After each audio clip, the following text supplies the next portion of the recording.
One of the big tech buzzwords in 2020 and leading up to it was digital transformation. Perhaps a good one to ponder as we move into 2021 is tech intensity.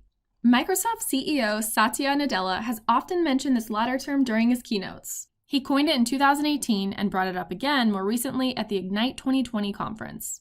A simple way to think about tech intensity is as the rate of adoption of new technologies and the capability to fully integrate them into the organization. This presupposes the cloud environment that digital transformation brought companies into. It's an extension beyond that default stance, taking innovation even further. Cloud computing is much faster, so innovation snowballs once it's digitally transformed. One of the crucial innovative technologies that tech-intense companies are making use of is AI, including machine learning. This is only a natural move after operations have transferred to the cloud and business and technological strategies have begun to be updated, especially with new challenges under COVID-19.